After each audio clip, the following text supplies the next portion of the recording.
the most exercise I've done all week. Whew, it's Autism Awareness Month, and we're joined by author and mother Sally Thibault. Did I pronounce that correctly? That's correct now, yeah. Sally's son was diagnosed with Asperger's in 1997, and she's here to talk about her experience, how the syndrome has challenged and inspired her, and the lessons learned. Welcome. Thank you. Thank you. When did you find out your son had Asperger's? He was diagnosed when he was 12 years old, but from the time he was 2, we knew something was not right. And you're talking about judgmental parents. We would come across that all the time, where people would be tut-tutting David's behaviour or him not coping with whatever was going on, because children with Asperger's and autism react to stress. And so when they're highly stressed, they will react in ways they only know how to react.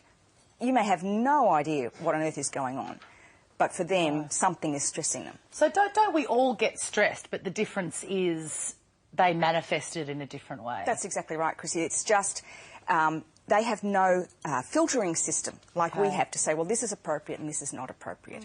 So Asperger's especially is a social disability, inability to understand social cues that happen. And so they just react in whatever way they want to. What's tricky with autism and Asperger's is there's no clue for the outsider that this kid has a syndrome. Whereas say Down syndrome or something, you can kind of guess by looking at the child. With autism and Asperger's, do you ever want to put a sign on David and say, look, this is why? When he was diagnosed, it was a Saturday, driving home from Brisbane, I wanted to drive down the local store and put up a big sign that says, it's not bad parenting. You know, we have a diagnosis. So on one hand, it was fantastic having a diagnosis, and on the other hand was heartbreaking, because I knew this was for life. It was nothing that was going to go away. Sally, you've written this book called David's Gift. Why did you call it a gift? David was a gift to our lives. When we went through some really horrible times, some very dark times, and coming to terms with the diagnosis. And when I sat down to write the book, I realised that he had actually created for our family an enormous change. He helped me become the person I needed to become in order to raise him, and that's what I talk about in the book. It was very much about me accepting what we were dealing with. We had a challenge, not a problem that we needed to deal with, and he was different. It wasn't a disability. And the minute I changed my thoughts and changed the way I viewed it, the whole world changed for all of us. You have other children. How has this impacted them? I have 2 daughters, and they are the most compassionate, understanding. Is that them? Oh, here you are. The gang. Hi, guys. Yeah, very very focused young women who can't stand bullying or judgments of others. So for us, having Asperger's in our lives was actually a gift. Wow. So in the book I've read it. There's a lot of discussion about the discovery of his gift. What's David like now as an adult? He's at university. He's in his final year of university studying film and TV. So if you have any jobs going, just let me know. He's a very self-directed young man. He's quite comfortable with who he is. He talks all the time. This stresses me, Mum. I'm not going to go there. He's very involved in life. He's very fascinated with national news. He's very involved right now with the Twitter program that's going on with daylight saving. He's very into Twitter. He's a very self-directed young man, very compassionate, non-judgmental. He's really everything to me that you want in a young man. He just doesn't have all the other things going on for him. Sally, I once taught a young child around 14, 15 with Asperger's, and what I found at the start difficult, because there wasn't any information around for me as a teacher, was I'd be sort of telling him off with my face and saying, you're not doing the right thing here, you're not listening to me, and I didn't realise till later.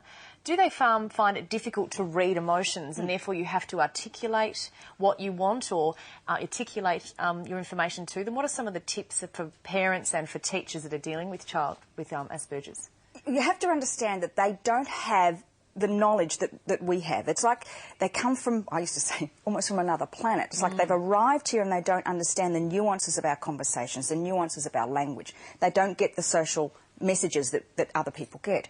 So if you want, for instance, a child with Asperger's to do something, then you need to articulate what it is in very short, sharp sentences. Not, for instance, don't just go over and stand over there. That has absolutely no meaning to a child with Asperger's or even with autism. I need you to go and stand right there or sit on the couch for a period of time, 5 minutes. Then I'm going to come back in 5 minutes, and then we're going to do whatever. And that was when we created those strategies for David. He knew how to react within those strategies. So if I said to him, I'm going to pick you up at 3:30, and it was 3:35 by the time I got there, he would be highly stressed because I said it was 3:30.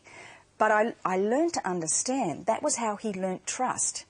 He began to trust. If I said what I was going to do, he didn't have a natural mechanism to deal with stress. So if something wasn't happening, he's a very black and white world. If I said I was going to do something, I didn't, he would view that as me not, he had no trust in what I wanted. So when I viewed that what I did was about him developing trust, then the whole thing changed. But it's very much about saying what you're going to do. If you mean what you're going to do, if you're going to say what you do, do it. Don't change. We change, we change and think it's okay. Sally, there might be some parents at home watching this who have a very young child who they might be suspicious of having Asperger's or autism. What would your advice be for them?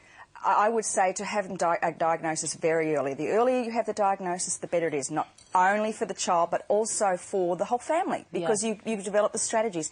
And extended family is really important in this. Teachers are incredibly important in this journey.